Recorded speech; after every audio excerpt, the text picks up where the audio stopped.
the second dropship. Orders? This is forward 3. The gantries are retracting at Gamma launch site. They're at full power and counting down to lift.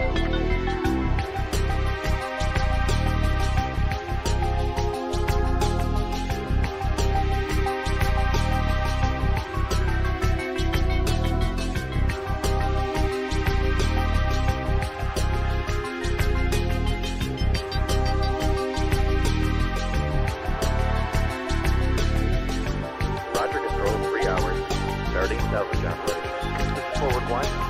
You're running out of time. Party Gamma is nearly powered up. Take out the APU gantries as soon as possible. If the dropship gets powered up, it'll bring its main guns online. Omega left. We're getting cargo secured. As soon as we're ready for lift, we need to get on board as quickly as possible. We're now tracking multiple targets inbound. Got him on radar, Stroll. Moving to intercept. Oh no! We're...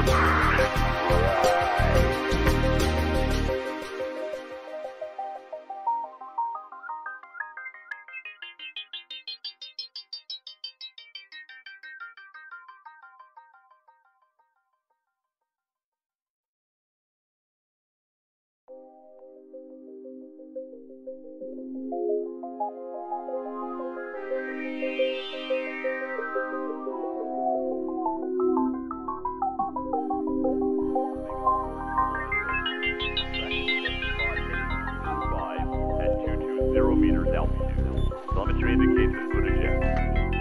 Roger that, Control. We'll keep walking. This is the query. We're on him. Lead the way, sir. It's a pleasure to fight with you at last. Omega lead, ejecting. Roger, Control. Omega, this is Control. We should lift off of the second dropship. Orders? This is forward 3. The gantries are retracting at Gamma launch site. They're at full power and counting down to lift.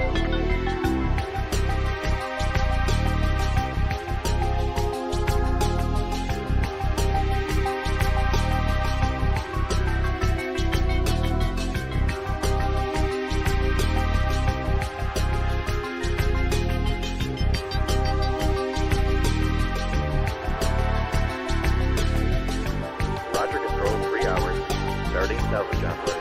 This is forward 1. You're running out of time. Party Gamma is nearly powered up. Take out the APU gantries as soon as possible. If the dropship gets powered up, it'll bring its main guns online. Omega left. We're getting cargo secured. As soon as we're ready for lift, we need to get on board as quickly as possible. We're now tracking multiple targets inbound. Got him on radar, Stroll. Moving to intercept. Oh no! We're...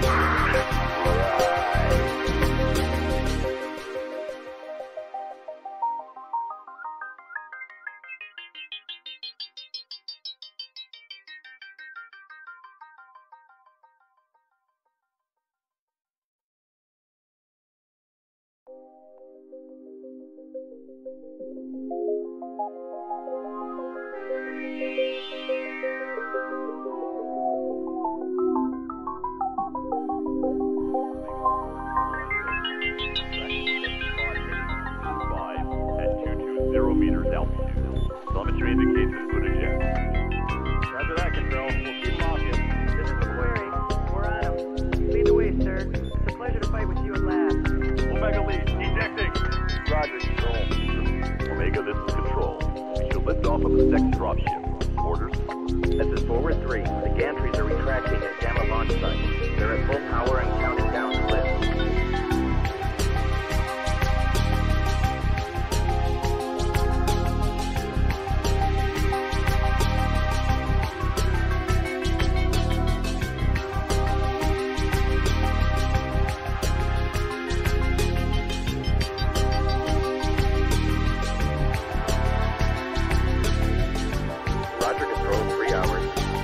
Salvage operation. This is forward 1. You're running out of time. Party Gamma is nearly powered up. Take out the APU gantries as soon as possible. If the dropship gets powered up, it'll bring its main gun. Welcome everybody. Hello to BFM Season 4, Week 4. 228 Death from Above versus Cameron's Highlanders. We have both teams in lobby already, thank God, because things are moving quickly here. Also, check out MRBC 2 if you want to watch Aces Wild versus Zeta, another Div C match that's going on right now. I'd like to thank Nita Pickle and Daidachi for doing the EU match this morning, or, well, 2 o'clock my time, so. My host here with me, Saruman, who I will have to fix the Oh, titles. well, you had my name differently.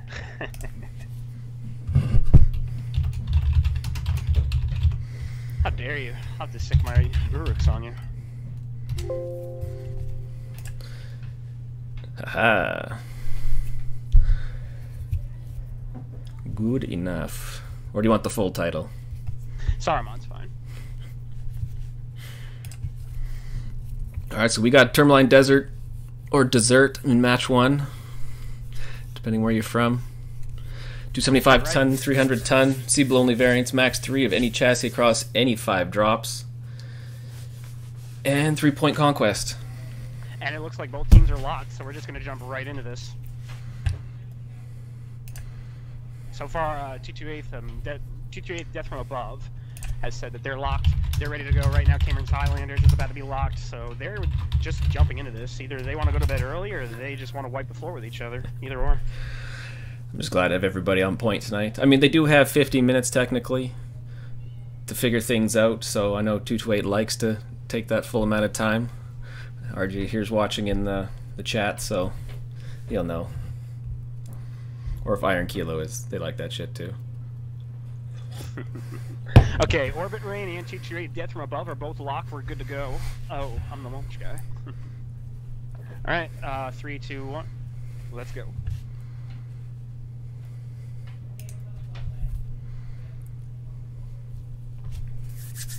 And now it's going to be very interesting seeing those teams. Cameron Highlanders has been kind of struggling a little bit in this division. They're not necessarily last, but they are kind of in the lower echelon of the division, which is interesting because Cameron's Highlanders has a lot of experience, but 228 Death from Above has a lot of talent, and Seabiscuit's kind of proven that he's been a very solid leader. Nothing against RJ, he's been a pretty good leader too, but it definitely feels like Seabiscuit's kind of steered this team in the right direction.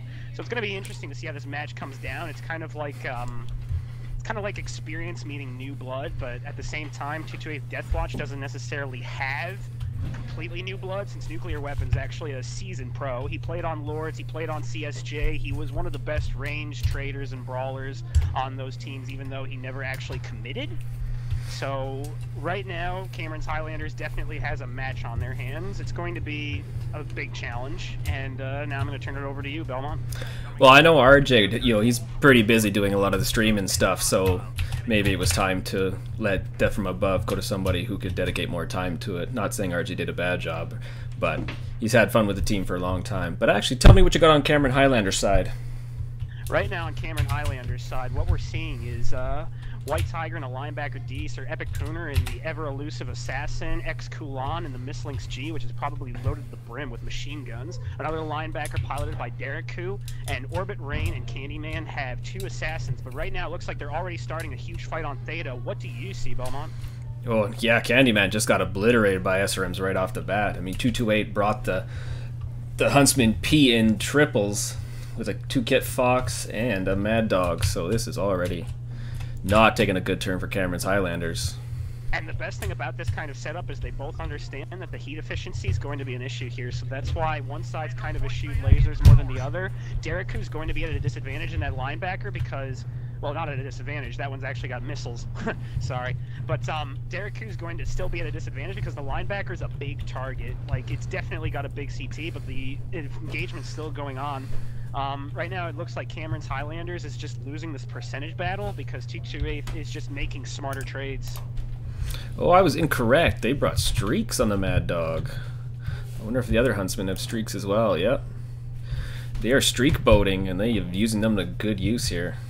And it's a smart move, too, because right now, Assassins are extremely elusive, and their hitboxes are able to kind of jank the SRMs, so it probably was a good choice. I would say that the team comp definitely favored 228. They knew to expect Assassins, and it's showing because those streaks are just ripping through, and it's very unfortunate, but right now it seems like Cameron Highlanders is kind of like Poland in World War II. They just kind of got steamrolled and blitzkrieged.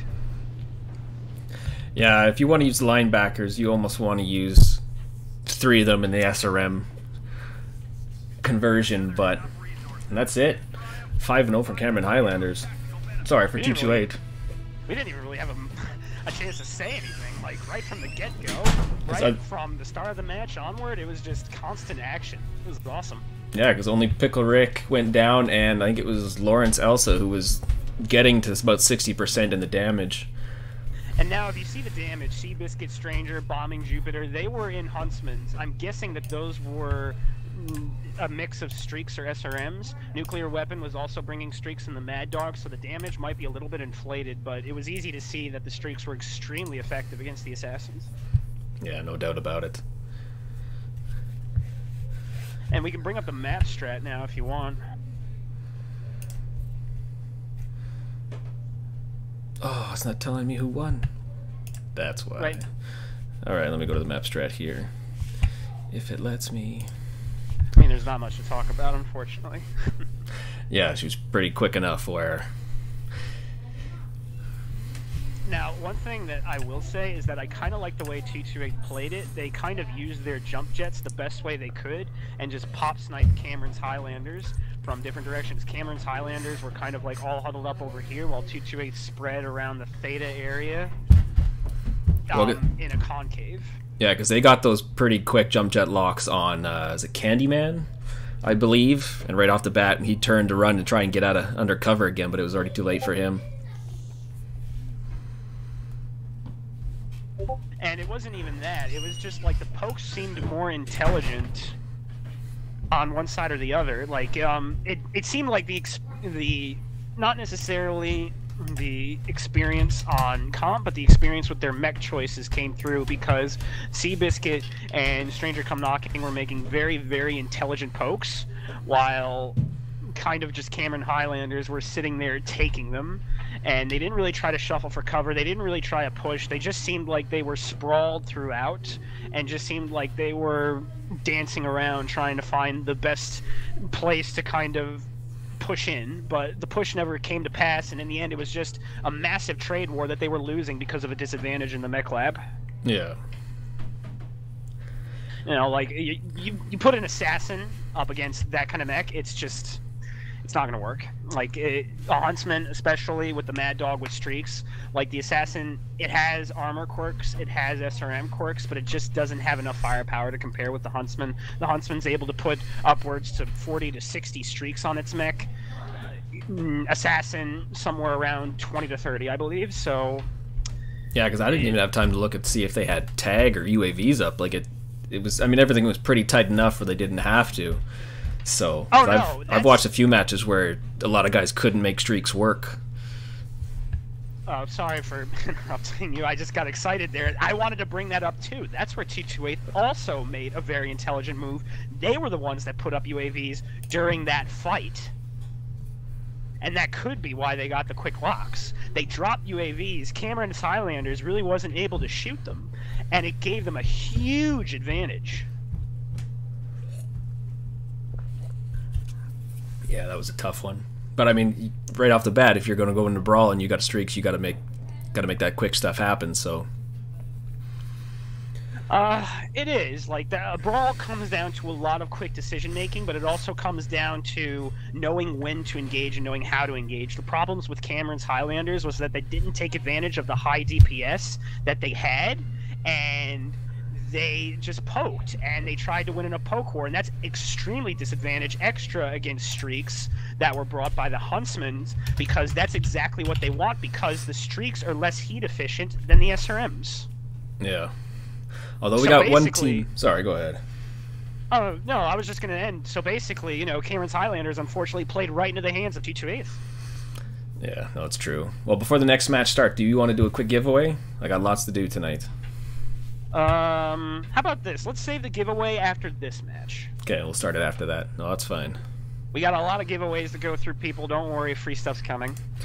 So hold off for the next match. Stick around. Check MRBC 2 as well. I know Kurlon got giveaways to do as well, so double up your chances tonight. The map was still Tourmaline, right? Yes. Just switch sides. Just making sure. I was a little paranoid about that because I'm used to MRBC where the map changes like crazy. No map is ever the same on MRBC. It's like your favorite flavor of ice cream at the ice cream shop. No flavor is ever the same. Yeah. Unless you're the guy that just orders chocolate all the time, in which case you are boring, and I'm sorry. I'm all about that orange creamsicle. Oh my god, you know what? Butterscotch is a big win. Put some M&Ms with some chocolate syrup on butterscotch. I'll do whatever. You know, I will give you my account for a good butterscotch ice cream. Yeah. Man coming in. All right, so who you Oh, sorry. who you staring at on this side?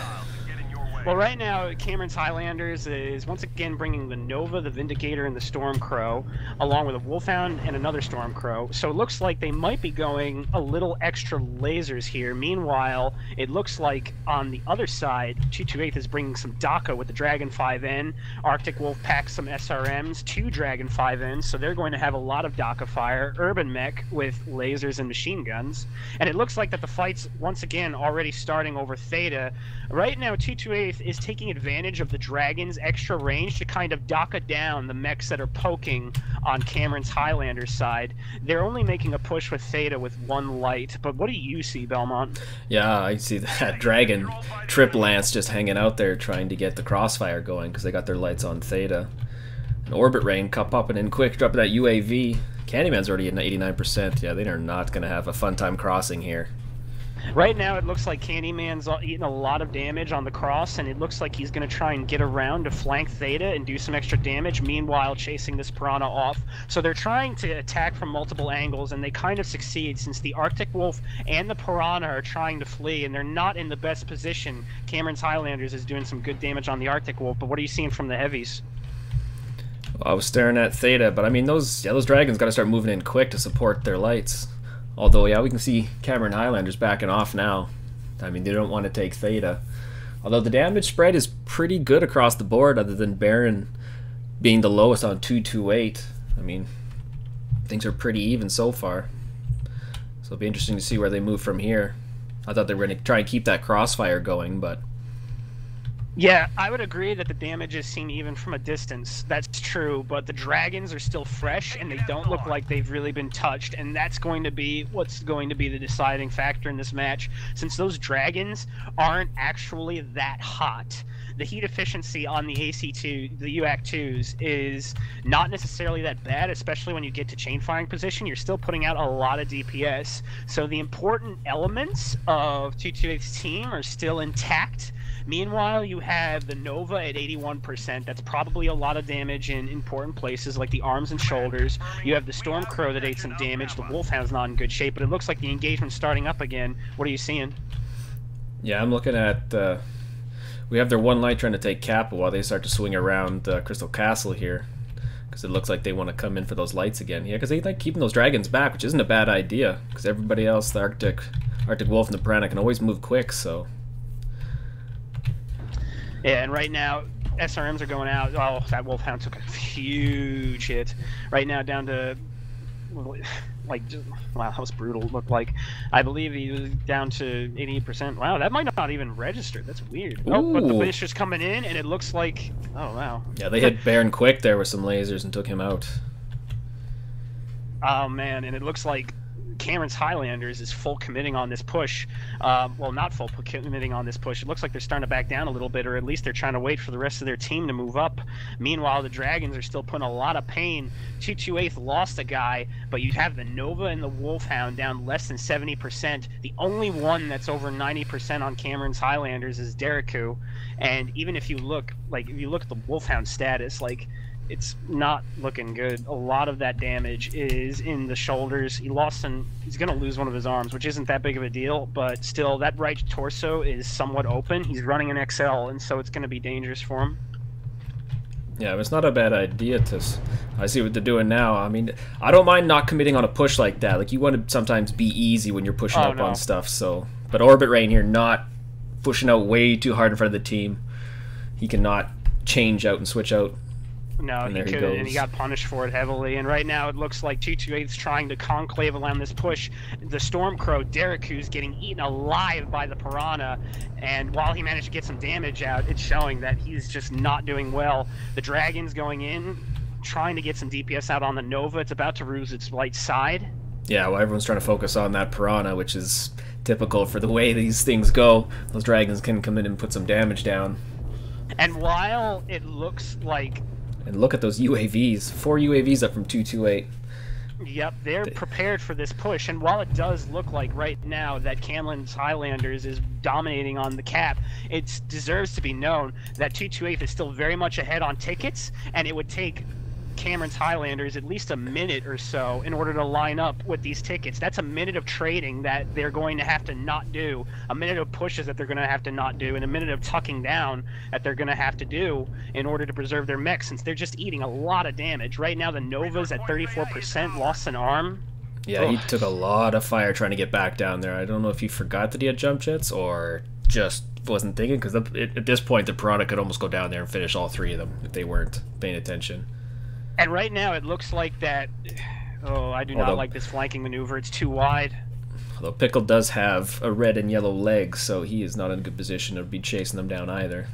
And this is kind of what I was referring to before. Like, the damage numbers were even at the beginning, but the point is that the Dragons were completely fresh, and these are the mechs that are going to decide the action. You look at Seabiscuit, his left leg is orange, sure, but with the range he has, he really doesn't need to worry about having a bad leg, especially when the caps really aren't that far apart from each other. Although Candyman coming in here with Sir Pawn and Kulan trying to finish off Stranger Come Knockin'. And he's not getting the shots in, and not only that, but it looks like, oh, they are focusing the right side, which is where the Dragon's Arm is, which is good, but it's just not enough. It looks like 228 is going to clean this up, since it's just Candyman and the Wolfhound. And he almost had Stranger too. I think he shut down for a second there. Yeah, he did. He just couldn't get the right burns on. He had Stranger exactly where he wanted him, but then Lawrence came in with the cleanup. Being the second dragon, you know, you have those two high range components that are kind of able to cover each other, and there's really nothing you can do if you don't have a solid push, and if you're not able to axe one of those range components out immediately. You know, the dragons were able to easily support each other. If one was jumped on, the other two was able to take advantage by getting maximum amounts of range fire, clean range fire, by not being pressured. Yeah, no, that was beautiful way to do it with that long range fire. And I think the worst part is that it seemed like for a while Cameron's Highlanders kind of had the advantage a little bit. The push was promising, but the push stalled in the worst possible position. Yeah. And you look at those damage numbers, 2,700 plus for Lawrence and Stranger Come Knockin' in those dragons. And you got Sir Epic Poner and the Vindicator 400, which you don't see a lot of, thank goodness. He's bringing some old school IS mechs back. And you know what? Nuclear Weapon, even though I talked up a lot during pre-match, he was in the Urban Mech. The Urban Mech has a very interesting role on most teams. It's kind of like a mix of a tank and a light because it's got so much armor. It can move decently fast. It's over 100 kph, but at the same time it's able to eat a lot of punishment because A, its armor quirks allow it to eat a lot of punishment, and B, its entire hitbox component, its anatomy, is extremely compact. So if you think you're shooting its side torso, it's very easy for it to twist into its arm because everything's kind of pushed together. It's not easy to focus a component out like a Wolfhound where a shoulder is easily identifiable, or a Jenner where the torso sticks out like, you know, like a cold sore, or like a Wolfhound whose shoulders are also very pronounced, or an Arctic Cheetah who has big legs. It's very hard to focus down a component on an Urban Mech, and as a result Nuke was able to do his job decently by absorbing some damage, but most importantly Lawrence, Elsa, and his other dragon friends were able to pretty much just clean up the game. Yeah. And now we can do a mech pack. Mech Bay? We ain't that rich in BFM, come on. I wish we were.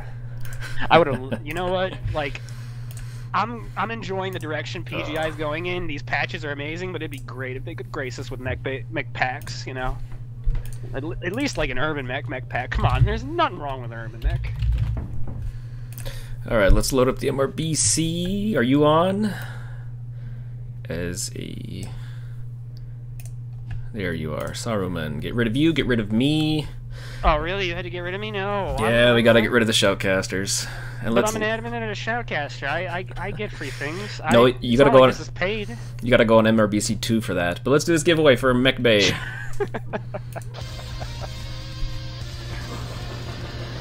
Remember, don't do bots. If I hear you calling out Commander Root's name, you're fired. I don't know who owns the bots here. Alright, let's see what we got. A lot of recognizable names I know on here, so that's good to see. Indeed. And Race JC is the winner. Oh, that's nice. Come holler at me, System Belmont, or Saruman in chat. We can get you that mech, babe, brother. Definitely. Unfortunately, this has a delay, so we won't get the message for a while. Okay, so this is a map change, am I correct? Yes, we are going to Caustic Valley. Do we have to change teams? No, they stay this side, then we flip them in the next one, and then it sits for drop 5 again. And then after that, the map ban phase. Okay. I am an admin. Don't let this kind of thing fool. I know what I'm doing a little bit. All right. Normally not this close. So I gotta update my drop 3 here. There we go. Drop 3, Caustic Valley. Now that the tonnage has moved up to 375 to 400 ton max. We'll see what we see in this one. Especially with some of the weird mechs being on sale right now. Been seeing a lot of Victors lately in quick play, so we'll see if that transfers over to more of this competitive season. Definitely. I mean, I'd love to see the Victor. I remember, I'm very old school. As a matter of fact, a couple people in the chat already pointed out that I'm the head leg guy. Like, yeah, in another life I was White Death, you know, like light pilot that got head leg, lots of fun, cool. But I remember playing with when the Dragon Slayer was like when the Dragon Slayer was so strong. And it was the primo jump sniping mech, and it was just so much fun. I wish they brought back aerial combat. Like, you know, a lot of jump sniping was highly controversial, but in my opinion, it was the pinnacle of skill in MechWarrior Online because it required. And I've gotten fought on this opinion a lot. Like I said, it's just an opinion; it's not fact. And I'm pretty sure a lot of people would probably disagree, but it feels like that was a pinnacle period of skill because the windows to hit shots were extremely small. And with the constantly moving hitboxes, like you really had to lead into shots and take time to get the right target and take time to really know where the opponent's going to go. Kind of have to guess where your opponent's going to go before they did. But right now the match is starting. Sorry for droning on. Yeah, she dropped quickly again. These guys want to get to bed, obviously. Well, either they want to get to bed or they want to get butterscotch ice cream with chocolate syrup, or you know. Or in Nuke's case, you know, like nuclear wings. I don't know, they might have that where he lives. Oh, we have swap. We got RJ Basin now, the streamer himself. RJ Base making a special appearance in the Orion 2CA, no less. I like this, RJ. You are a very strong-willed man. That is a full brawler Orion 2CA. RJ Base is going to go full ham in this thing. And it is going to be nasty if he's able to get close. This is a lot of damage and a lot of crit potential. Yeah, well, let me talk to you what Cameron Highlanders brought. They brought a Hunchback 2C, an Edmund Jag, a Roughneck.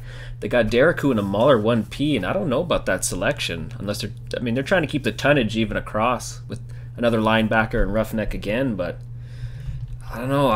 Mauler's an interesting choice for this. I mean, the Mauler isn't necessarily a terrible pick. It's the Mauler definitely has its advantages. It has high mounts. It's able to fit a variety of weaponry.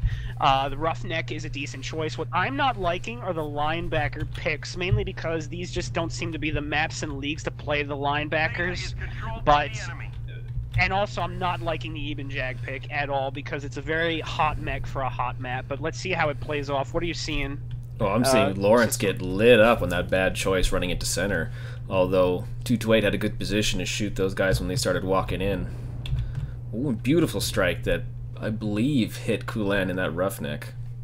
And right now it looks like that the Arctic Cheetah for 228 is roaming. They're just trying to keep watch over the point.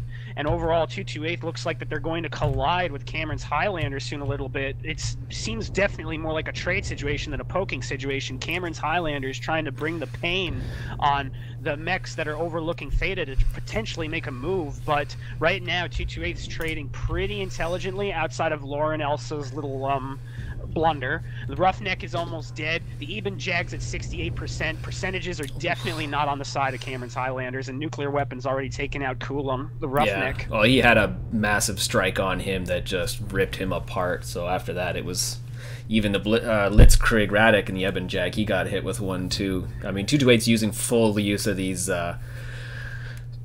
strikes, and that's not a bad thing because when they hit, man, it changed things.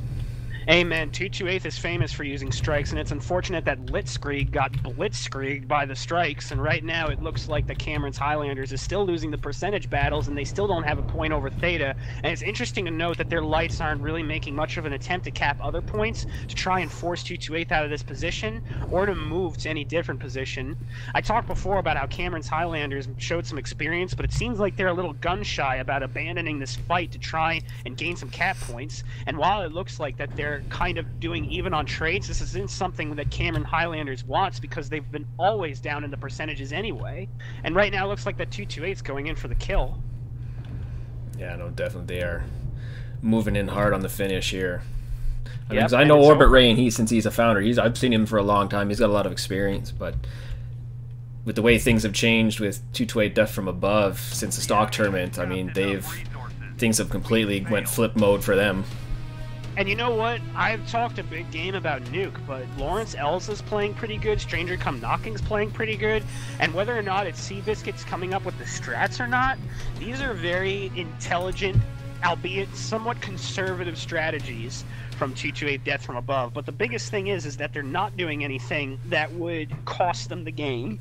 They're playing a solid game management style play here, where they're just taking the trades that they can get. They're making plays to secure caps, and they're either taking it to their enemy in more conventional brawl strats, or they're just out-trading the enemy by constantly forming long concaves and attacking from different angles. Yeah, and I mean, you can see it with Stranger and Nuclear getting 700 plus damage as well as 5 of the kills. Now, I don't know if Cameron's Highlanders has any players from the higher divs, but I mean, in theory, if they don't, I mean, it's still... They didn't do a bad job here. They were still close on a lot of aspects, but I think they were just having trouble getting around that corner, and when they did, it was only, I think it was the Roughneck and the Eben Jag against, a Fafnir and Annihilator. Like, that's not going to end well for you. And like I said, the Ebon Jag, it's not an ideal mech to trade with on this map. It is too hot, and its hitboxes aren't ideal for trading either so much because its torso is very wide.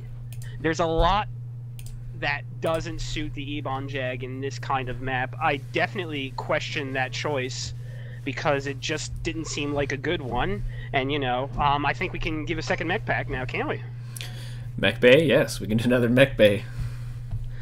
Since I haven't even... RJ's giving us flack, as always.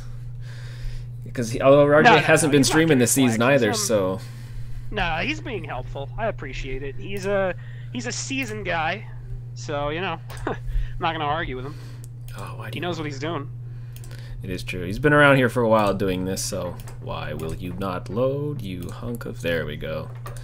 Alright, let's give out that mech pack. Let's add some new viewers again. Is there any way you could just keep me in? Just add my name real quick. I told you, you can just go into MRBC 2 and try to win there.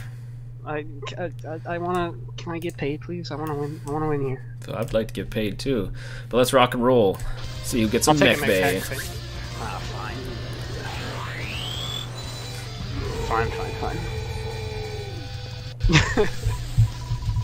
Nah, street. Unfortunately, you're right. Casters aren't allowed.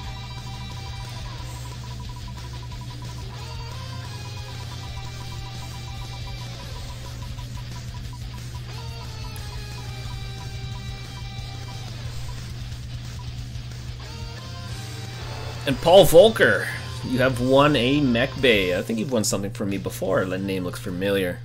But Paul, don't let the chat know that. They're going to immediately scream rigged. No, we're talking from a while ago.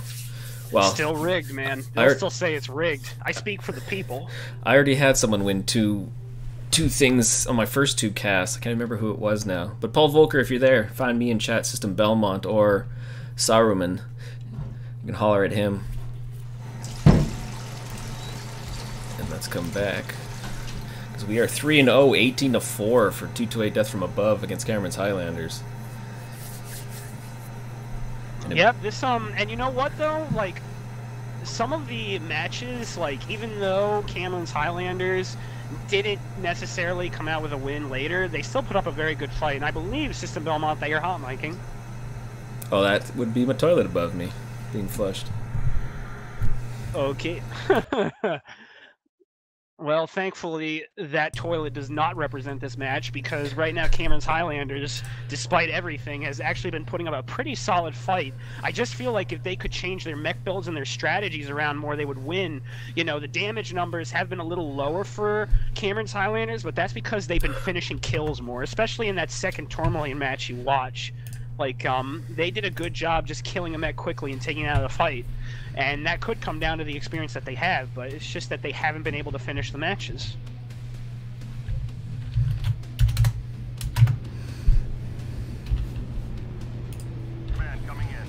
Alright, Belmont, give us a mech rundown. Alright, I'm looking at Cameron's Highlanders right now with Orbit Rain in the Mauler, Sir Epic in the Hunchback, Derricoon in another Mauler 1P, Kulan, White Tiger in 2 Onion 2CAs, and Candyman in the Piranha 1. It looks like they want to brawl this time.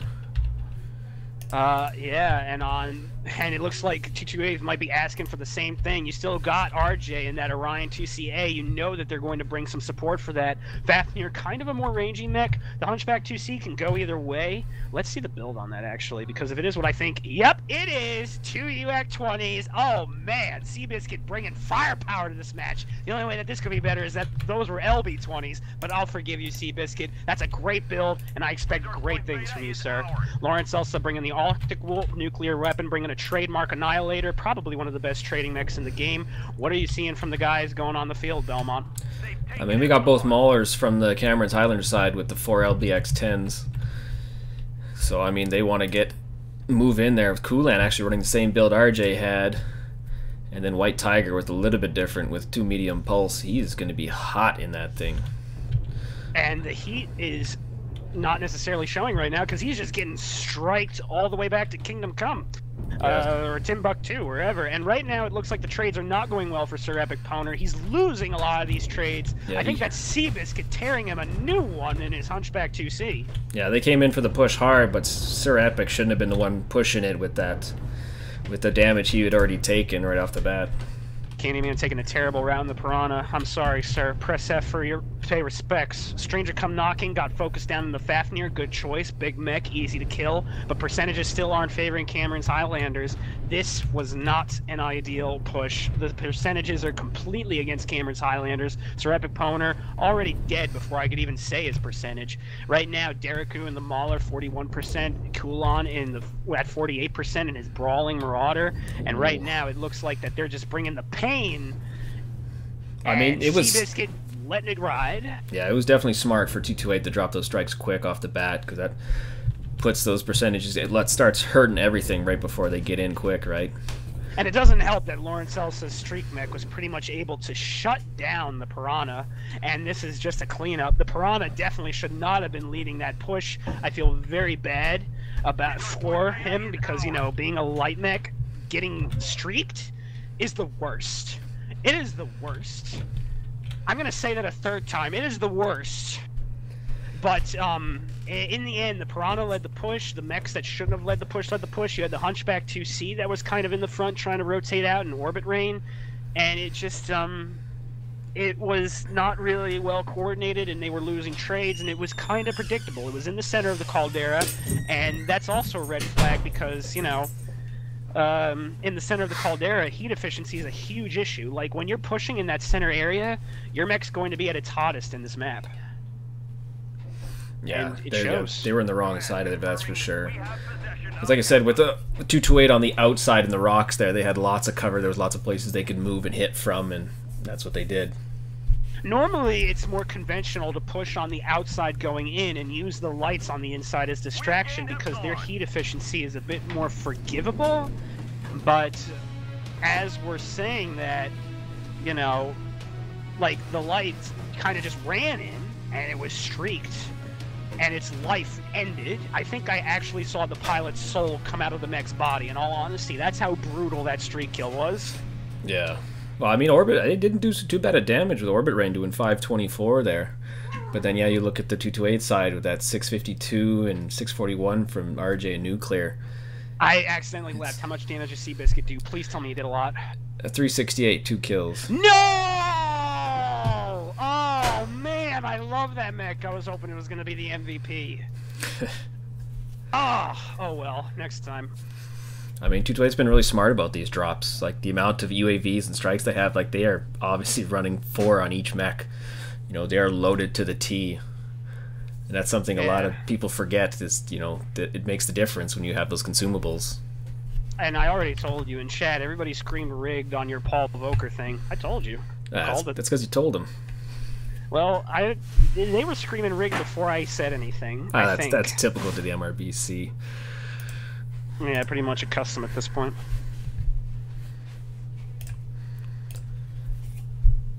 Oh, always forget I gotta do the... Another gift back. Oh, and I forgot how many kills they got. Damn it. Sure, go ahead. How many kills did Cameron's Handlander get? 2? Because they killed the Fafnir, or is it just the Fafnir? I believe they just killed the Fafnir, yeah. Oh, man. But if there's any, I think right now you can mark them down for 1 kill. But if there is a mistake, then, you know, admin here, we can just correct it. That is true. I mean, they know to keep their picks anyways, so... Oh, if they're already banning, we should probably do the last mech bay giveaway before we start doing the 1000 MC, so stay late. Bless you, sweet Lord, Jesus.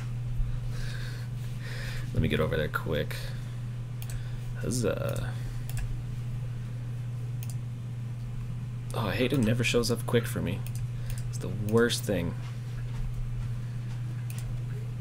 Just let the black screen do its work. I can't tell if RJ is like yelling at me in the chat, but... Alright, let's add again.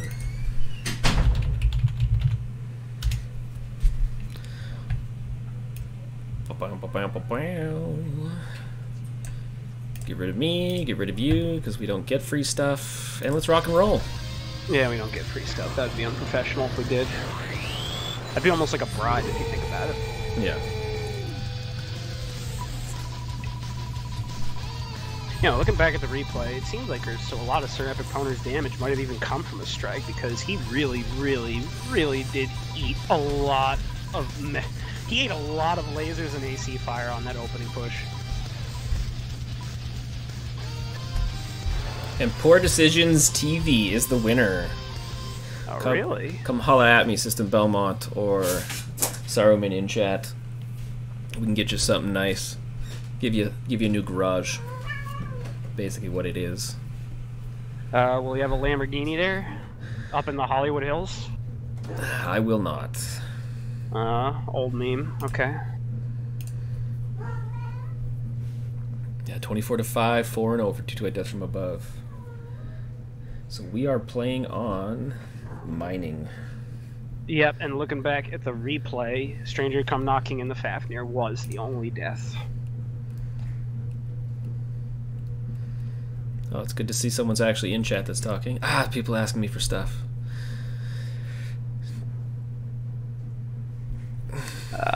We choose to play on mining. Okay. I'll have to get these guys some codes before I forget. I'll have it out of the way.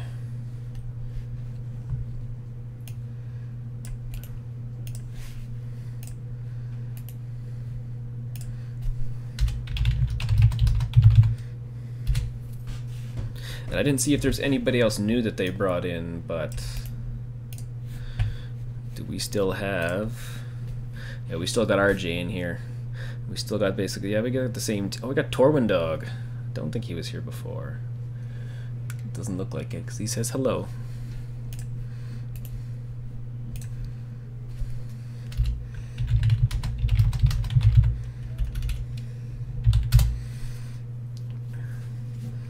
There we go. Got those two done. Don't gotta worry about it. And we are good to go. Unless my co-host here has ran to the bathroom without letting me know. No, I'm here. Oh, yeah. Oh, we're ready to rock and roll then. Final match. And it looks like I actually made a mistake already. A user corrected me. The Piranha didn't lead the push, even though I saw a little mech run to the front from Cameron's Highlander side. I guess I was mistaken. Apologies. I don't. Well, because it was the Hunchback. He was hit with a bunch of strikes, a bunch of DACA, and then he went around the stride and took the center, and everyone came behind him. Yeesh. Not great. A blunder on my part. Holy vey. That's like comparable to a 12 damage panic button run. Oy. Sorry. Much love, panic button. You're a better man than I am. And let's... Oh, of course doesn't want to show me nothing yet.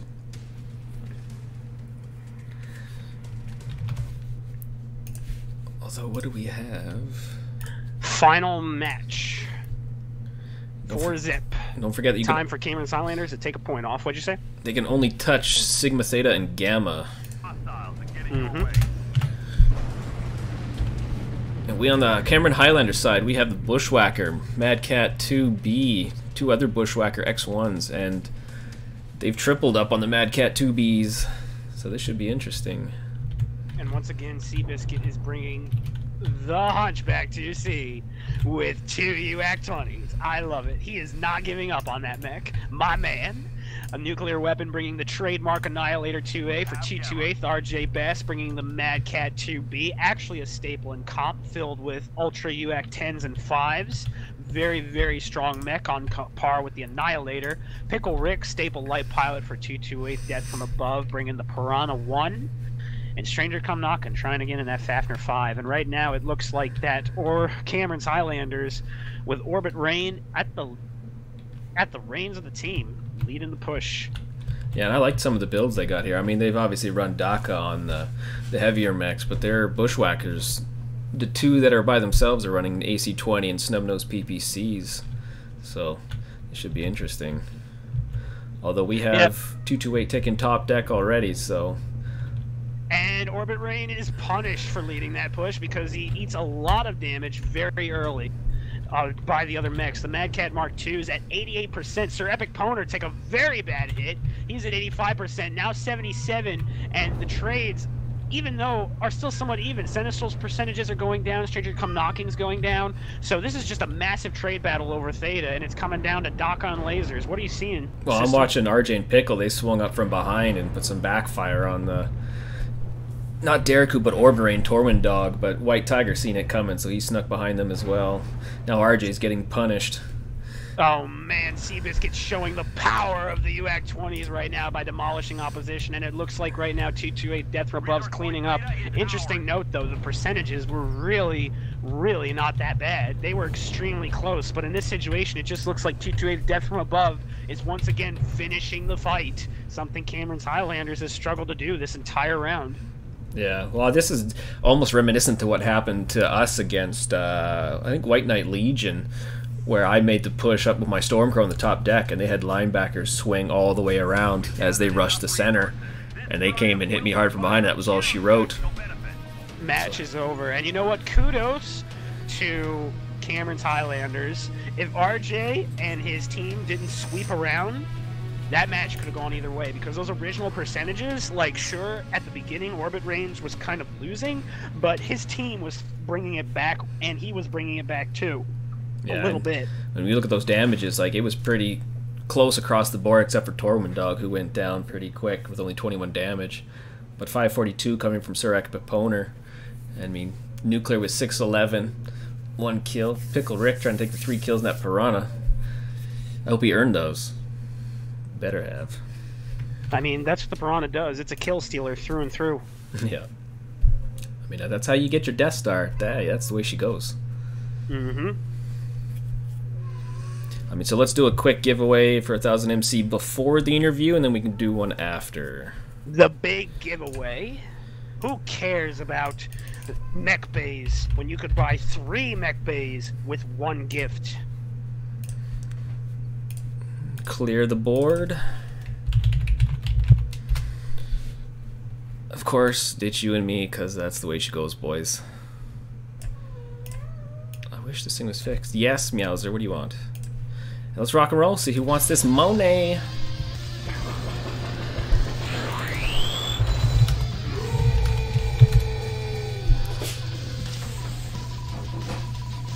Also, make sure you send a message to Poor Decisions TV to tell him to get his mech bay code. Don't forget about him, because he is messaging me in chat.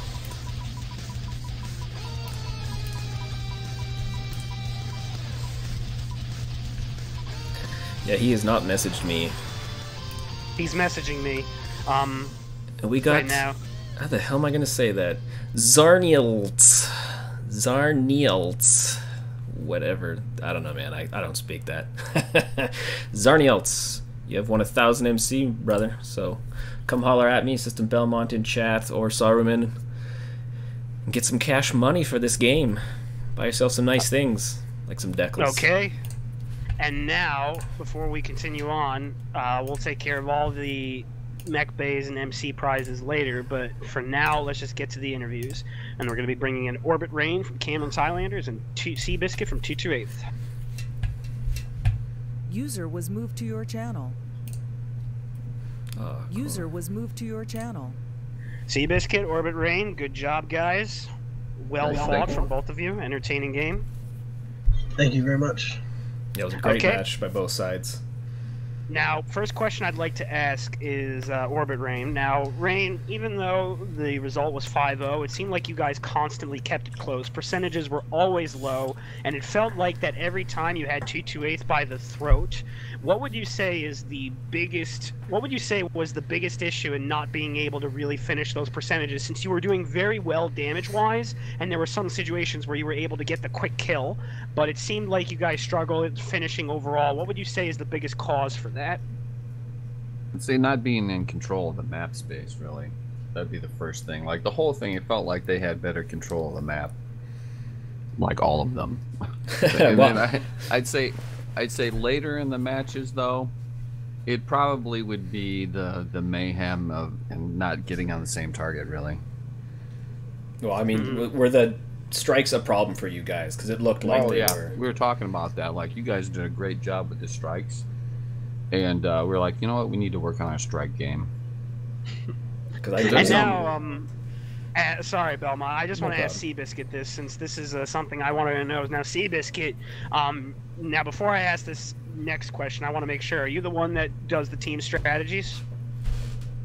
I'd like to say I'm a big part of it. I do like the overall, this is what our initial plan is, this is the mix we're taking, and then kind of in game we like to go with the flow after we know what we're doing at the beginning of the drop. Okay, so for now I'd like to talk about your ideas. It seemed like that you did one strong brawl push on Theta and drop one, and then after that you kind of played it safe, played it a bit more conservative, and stuck with range. Why did drop one stick out to you as a drop where you felt that you had to play aggressive brawl with streaks and SRMs? We think the very first drop is basically going to set the momentum for the whole match. So if we set it up with our highest percentage chance to win, we think is with that streak deck, then it's going to set our momentum to be really quick for the rest of the rest of the match, basically. So were you trying to push them into assuming you guys were going to do brawl for the most of the drops? Pretty much. Yeah, because we were kind of surprised to see that those triple dragons roll in that second drop, but I mean, keeping them back at range was definitely a great way to run that second match too. And now another question I'd like to bring for Orbit Rain, and then after that, Seabiscuit, I'd like to ask you a last question as well. Like I said, I don't want to bombard you guys with questions. Oh wait, hold on. But Orbit Rain, during the push drops, it felt like you really got aggressive on your pushes, and you were really trying to kind of just jump on the team. Now, sometimes this worked, sometimes it didn't. Could you just walk me through your thought process on just constantly going with push decks and push strategies? I think it's the easiest thing to get people all on the same page to do. So I've got a range of experience on my team, I guess you could say, and so getting people to do that, it's it's easier to manage, I think. Plus, we're kind of naturally a brawl team anyway. Mm-hmm. Yeah, I mean, I remember playing against you guys very early, and, like, even though Pop-Tart sniping was the big thing, like, really early on, you guys kind of, you were brawling a little bit with those victors, and now to get to Seabiscuit, 228 Death from Above, like, no offense, I'm gonna be blunt here. They were originally a team that didn't have a lot expected from them. You know, they were a team that wasn't necessarily a bottom feeder, but wasn't a team that was projected to really go to the top. But right now, you guys are doing extremely well. You're dominating your division, and you're changing the landscape of your team and changing your abilities. And now, having looked at the situation, I personally think that you guys belong in Div B, maybe even Div A, because you're doing very well in your division and you're a step ahead of your competition.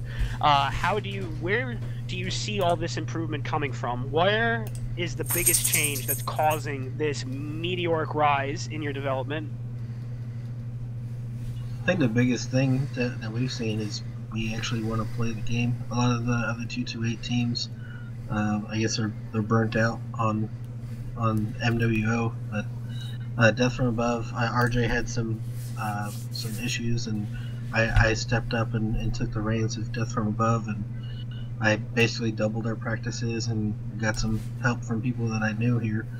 And Panic Button and Iron Kilo were helping tremendously, and now Lawrence Elsa and Stranger Come Knocking are like my right and left hand, and Pickle Rick is right there as well. So basically playing, 40 to 50 hours a week, practicing, trying to hammer this out. We want to be Div A, so we want to be competition for Salt Foxes and Black Watch and Wild Ones for that. We actually scrimmed Wild Ones on Sunday to get ready for this match.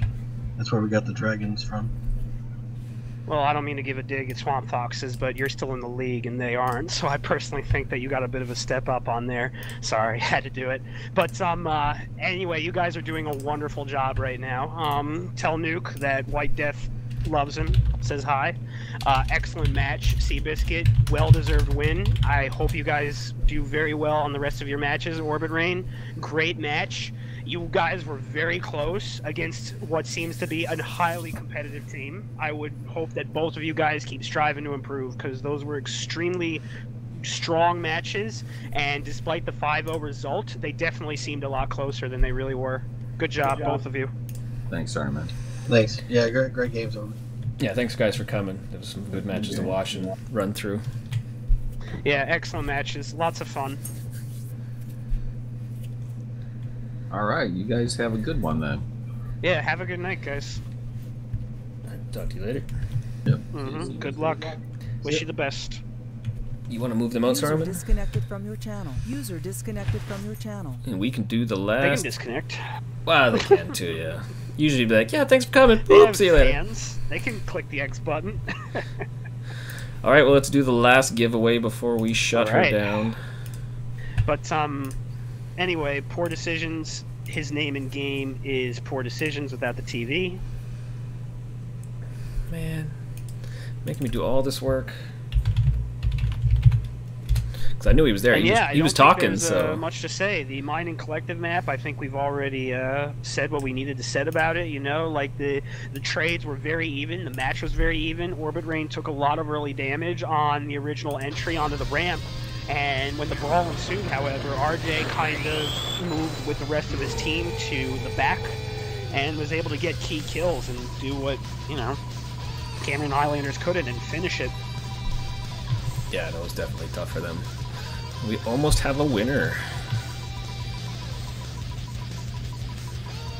Winner for what? For the giveaway. Oh, okay. I thought we did it already. Sorry. I'm doing it right now. Paul Volkner almost won again. Me K Shen. Holler at me, System Belmont, or Sourman in chat. We'll get you some shit. Well, right now, let's get Poor Decisions his stuff, since he's been messaging me. He says Poor Decisions is his in-game name. We should hook him up. Damn it, why is he gotta make it so difficult? It's hard to find. Well, the thing is that right now you're not in Twitch chat, so they really can't message you. I'm here. What are they talking about? These guys are drunk. Maybe they are, but I don't see you either, so I assumed that I was taking control of it. Maybe I'm drunk too, and I don't know it. Oh, I'm not admin either, so it doesn't pop up nicely. Okay, now I see you, System Belmont. Hopefully they'll start sending you those messages now. Yeah. Alright. But those some good drops. I mean, 5-0 for 228. 5 kills from Cameron's Highlanders. I mean, yeah, like things... That last drop definitely could have been closer. Oh, I've been not hot micing with you, so been talking a lot of shit, but...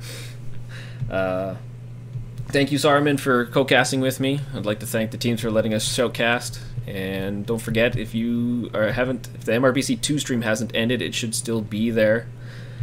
And to check, we should be running the EMP on Saturday at 8 o'clock with Toaster again, to see if we can get another team to drop out.